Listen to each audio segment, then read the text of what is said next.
کل کیا چلا ہوا ہے، بیٹی منحوس ہے، بیٹا منحوس ہے، داماد منحوس ہے، بہو منحوس ہے، نعوذ باللہ، بیٹی پیدا ہو گئی تو منحوس ہے، بیٹا کوئی کم پڑھ رکھا تو یہ منحوس ہے، گھر منحوس ہے، دکان منحوس ہے۔ حضرت نے فرمایا کہ مومن ہوں، قسم پر یقین کرو، خدا کی قسم کوئی چیز منحوس نہیں ہوتی، منحوس گناہ ہے۔ اور دلیل یہی حدیث پاک بخاری شریف کی دعا، اللہم ارحمنی بترک المعاصی ولا تشقنی بمعصیتک، اے اللہ مجھ پر وہ رحمت نازل فرما جسے میں گناہ چھوڑ دوں اور گناہ کر کے مجھے بدبخت نہ بنا۔ تو کون منحوس ہوا؟ گناہ منحوس ہوا نا۔ اپنے گناہ، حدیث پاک میں ہے کہ گناہوں کی مفہوم ہے کہ گناہوں کی وجہ سے رزق تنگ ہو جاتا ہے، ڈال رہے ہیں بیٹی پر، گھر میں ٹی وی لائے ہوئے ہیں، سب دیکھ رہے ہیں، سب کا گناہ اپنے اوپر لے رہا ہے۔ کون طاقت ہے بچے کو جو ٹی وی لے آئے، کیبل کا کنیکشن دلائے؟ ہم ہی تو ہیں گھر کے بڑے جو اپنی حرام خواہش پوری کرنے کے لیے ٹی وی اور نیٹ کا کیبل کا کنیکشن لگوا کے ننگی ننگی فلمیں دیکھتے ہیں۔ چھوٹی چھوٹی بچیاں بھی یہی تصویریں دیکھ رہی ہیں، مر جائیں گے، پیچھے گناہ جاریہ چلتا رہے گا۔ حافظ صاحب کو اندر جگہ دے بھائی، کرسی بھی اندر لائیں۔ حافظ عدنان صاحب اندر تشریف لائیں، یہاں جگہ بنائے کرسی کے لیے، کرسی بھجوا دیں بھائی ایک اندر۔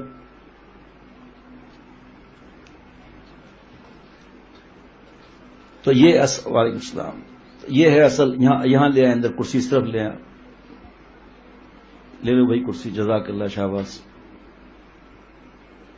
تو اب گناہوں کی وجہ سے رزق تنگ ہو گیا، کہتے ہیں بیٹی منحوس ہے۔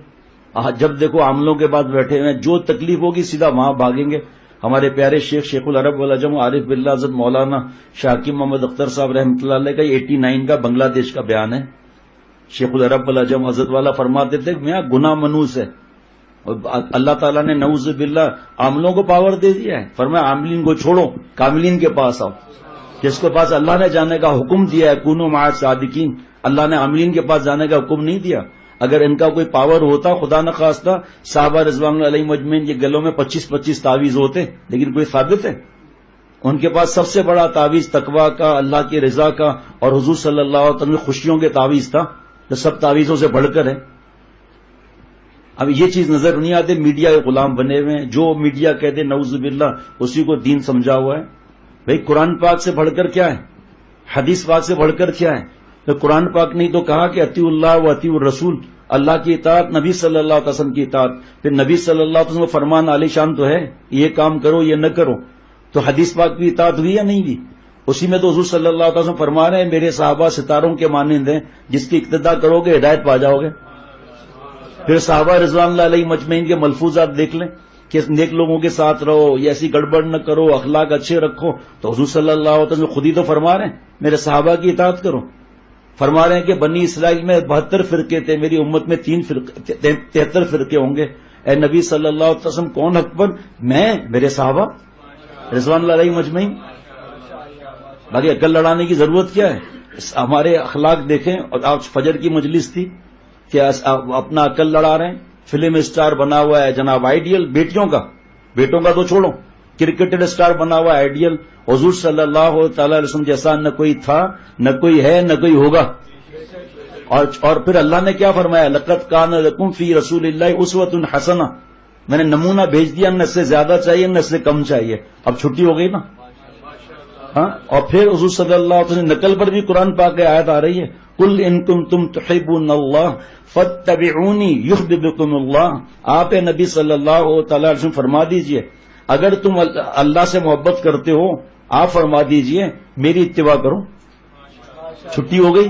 اللہ فرمائے اتباع کرو، اور نبی صلی اللہ علیہ وسلم کی اداؤں کو اللہ محفوظ نہ فرمائے۔ جب قرآن پاک کا وعدہ ہے حفاظت کا قیامت تک کا، تو صرف قرآن پاک کے الفاظ کا وعدہ ہے، اس کے ترجمے کا وعدہ نہیں ہے، اس کی تفسیر کا وعدہ نہیں ہے۔ اللہ فرما رہے ہیں کہ میرے نبی کی اتباع کرو، نبی صلی اللہ علیہ وسلم ذریعے فرما رہے ہیں فاتبعونی، میری اتباع کرو، یحببکم اللہ۔ پیٹ میں پیشاب پخانہ گندی ہوا بھری ہوئی ہے، اللہ ہم سے محبت کرنے لگیں گے۔ اگر کوئی بادشاہ پارلیمنٹ میں اعلان کرے کہ گلی نمبر 313 کے گٹر پر جو بھنگی ہے میں اس سے محبت کرتا ہوں، میں اس سے دوستی کرتا ہوں، بھنگی کا تو آرٹ فیل ہو جائے گا۔ اللہ تعالیٰ نے ہماری طرف دوستی کا ہاتھ آگے بڑھایا، یا ایھا الذین آمنوا اتقوا اللہ، اے میرے ایمان والوں، میرے عاشقوں، گناہ چھوڑ دو، تقوی اختیار کرو، میرے دوست اور ولی بنو۔ کہاں سے ملے گا؟ وَكُونُوا مَعَ الصَّادِقِينَ، سچوں کے ساتھ رہنے کو فرمایا، جو خلوت جلوت میں اللہ کو خوش کرتے ہیں۔ یہ تو نہیں فرمایا کہ عاملین کے پاس جاؤ، خدا فرما چکا قرآن کے اندر میرے محتاج ہے پیر و پیمبر، وہ کیا نہیں ہوتا خدا سے جو مانگتا ہے تو اولیاء سے. اتنے پریزیڈنٹ کہہ رہا ہے کہ جس وقت آؤ 24 گھنٹے. اللہ کے کوئی ایسا پریزیڈنٹ نہیں ہے کہ دنیا میں، نہ کوئی بادشاہ ایسا ہوگا مثال کے لیے، اور اس کے بھنگیوں سے مانگ رہا ہے. پریزیڈنٹ کورٹ مارشل کر کے دیوار میں چنوا دے گا کہ نالائق، جب میں کہہ رہا ہوں میرے پاس آؤ تم ادھر کیوں جاتے؟ ادعونی استجب لکم، مجھ سے مانگو میں دیتا ہوں، میں دوں گا تمہیں. حکم دے رہے ہیں مجھ سے مانگو، ہم قبروں سے مانگ رہے ہیں. قبر والے ڈاکٹر نے کینسر بتایا، 3 دن کا مہمان ہوں عمر بڑھا دے. ابے بیوقوف، اگر اس کے ہاتھ میں عمر بڑھانا ہے خود کیوں لیٹا ہوا ہے؟ تینوں کل اللہ کے نبی صلی اللہ علیہ وسلم نے ہدیہ دے دیا. آپ بتاؤ بھنگی کوئی چیز دے وہ زیادہ یا کوئی بہت بڑا بادشاہ دے وہ زیادہ؟ ہاں، حضور صلی اللہ علیہ وسلم سے بڑھ کر کون ہے؟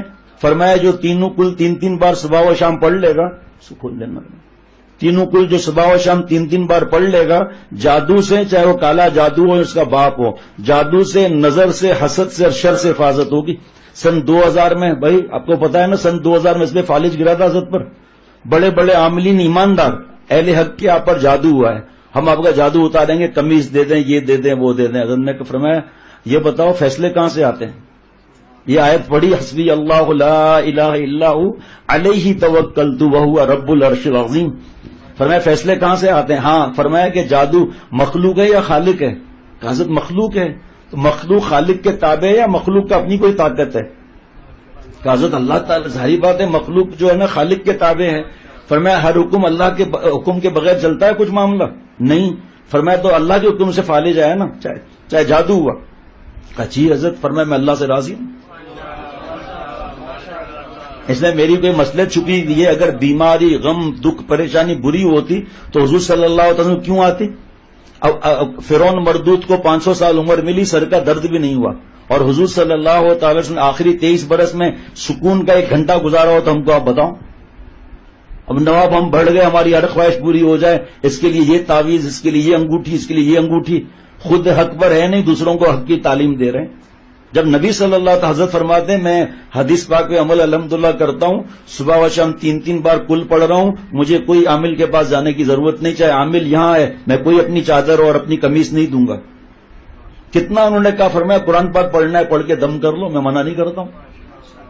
باقی اگر یہ عاملوں کے ہاتھ میں ہوتا تو ان کو سب اتنے لوگ بیٹھے ہیں، سب لوگ کیا سارے پاکستان کے کھربوں روپے جمع کر کے کھربوں روپے کہ بھائی یہ جو بڑے بڑے پاورفل ہیں ان کو گرا دو، بھائی آپ کی بڑی طاقت ہے نا، اس کو گرا دو. چلو پیزا ہٹ کو ختم کرا دو، تو سود پر چل رہے ہیں، ہمارا پاکستان کا پیزا تو بگے گا. اللہ نے نعوذ باللہ ان کے ہاتھ میں دے دیا ہے رزق، زندگی ان کے ہاتھ میں دی ہے، شفا ان کے ہاتھ میں دی ہے. شرارت کوئی کر سکتا ہے، جن ایک مثال ہے، ان کے باپ میں بھی طاقت نہیں ہے کچھ کر سکے. گناہوں کی وجہ سے ایمان کمزور ہو جاتا ہے، اس کمزوری کی وجہ سے ہر چیز ہلتی بھی نظر آتی ہے. پھر ایمان کمزور ہو گیا، دل میں تو یہ عاملوں کے پاس جانا ہے، پھپھو نے کر دیا، ماموں نے کر دیا، خاندانی تعلقات تباہ ہو گئے. اور جناب جادو سے، نظر سے، حسد سے، ہر شر سے حفاظت ہوگی ہے. اور جو نبی صلی اللہ علیہ وسلم نے تحفہ دیا ہے وہ سمجھ میں نہیں آتا. انگوٹھیاں سمجھ میں آ جاتی ہے، قبروں پر چادر سمجھ میں آ جاتی ہے، ٹھٹا کے مکلی قبرستان سمجھ میں آ جاتا ہے. اور اللہ کے لاڈلہ نے جب فرما دیا ختم. اور آپ بتاؤ نبی کوئی اللہ کے حکم کے بغیر کوئی بات کر سکتا ہے؟ وہی کے علاوہ بھی ہو ہی نہیں سکتا. جس کا ایمان ایسا ہے اس کا ایمان ہی کمزور ہے، ختم ہے. بلکہ نبی کی کوئی بات اللہ تعالیٰ کے حکم کے بغیر نہیں ہو سکتی. تو یہ اصل چیز گناہ ہے، وہ چھوڑتے نہیں ہیں. اور عاملوں کے پاس پہنچے ہوئے ہیں کہ جناب وہ مجھے جو ہے نا وہ رزق میں بندش کرا دی ہے، میں نے خود پتا کیا، ماموں نے بندش کرائی ہے. آپ کو ایک واقعہ سناؤں، آپ کے ہوش اڑ جائیں گے. 2 سال صرف ہوئے شادی کو، اولاد نہیں ہوئی. عامل بابا کے پاس چلے گئے. عامل بابا نے کیا بتایا بتاؤں آپ کو، حیران ہو جائیں گے آپ. کہا وہ بیٹی کے جو ماں باپ ہیں نا لڑکی کے، انہوں نے اولاد کی بندش کرائی ہوئی ہے. تو اولاد شادی نہیں کراتے، شادی کیوں کرائی پھر؟ اب بتاؤ. اب وہ مان بھی لیا بیوقوف نے. اور بیوی رو رہی ہے کہ میرے ماں باپ اتنے شفیق ہیں، نمازی ہیں، آج تک کسی عامل کے پاس نہیں گئے. نہیں، تمہارے ماں باپ نے بندش کرائی ہے اولاد پر. ایسا ماں باپ کبھی کرا؟ جب اتنا ہی ظالم ہے تو ضرورت کیا تھی پھر شادی کرانے کی؟ گھر میں ہی بٹھا کر رکھتا. اللہ مرحمنی جب یہ حضرت فرمائیں گے، اللہ مرحمنی بترک المعاصی، ایسے پرچہ کبھی نہیں دینا بھائی، کچھ بھی ہو. یہ BQ 0646 جس کی موٹر سائیکل وہ ہٹا دیں وہاں سے، گیٹ کے پاس سے. 0646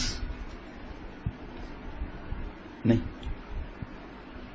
تو حضرت والا نے فرمایا دیکھو حدیث بات کیا ہے، اللہم ارحمنی بترک المعاصی ولا تشقنی بمعصیت، دیکھ اللہ مجھ پر وہ رحمت نازل فرما جسے میں گناہ چھوڑ دوں، اور گناہ کر کے مجھے بدبخت نہ بنا، چاہے 5000 تعویذ لے لیں، بڑے موکل ہیں ان کے پاس، بغیر پاسپورٹ کے کینیڈا امریکہ چلے جاتے ہیں، ہر کام منٹوں میں کروڑپتی بنیے، خود فٹ پاتھ پر بیٹھے ہوئے ہیں۔ ابے تو پہلے کروڑپتی بن بھائی، محبوب آپ کے قدموں میں، بیوی ٹھکائی کر رہی ہے سینڈل سے، 500 کی دہاڑی کیوں لایا، 700 کی دہاڑی آنی چاہیے، اس کو پہلے قبضے میں کرنا۔ ایک ہوا کھل جائے اس کو روک نہیں سکتے عامل بابا، اسی وقت ہوا نکل جائے، گرنے لگے اپنے کو سنبھال نہیں سکتے اور چلیں دوسروں کو نعوذ باللہ سنبھالنے کے لیے۔ اللہ تعالیٰ کے ہاتھ میں سب کچھ ہے، بس کوئی سچا بزرگ ہو جسے مفتی اعظم صحیح فرماتے ہوں، جسے دارالعلوم بڑے بڑے صحیح فرماتے ہوں، ان کے پاس آدمی جا کر بتا دے کہ یہ مشکل ہے، حدیث پاک کی کیا دعا ہے، وہ ہمیں بتا دیں، وہ بتا دیں گے۔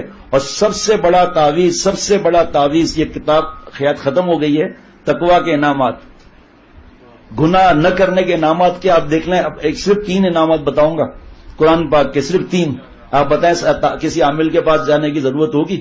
نمبر 1 وَمَن يَتَّقِ اللَّهَ يَجْعَل لَّهُ مَخْرَجًا، جو گناہ نہیں کرتے، گناہ ہو جائے تو معافی مانگ لیتے ہیں، ان کی مشکلات کی ایگزٹ اللہ عطا فرمائیں گے۔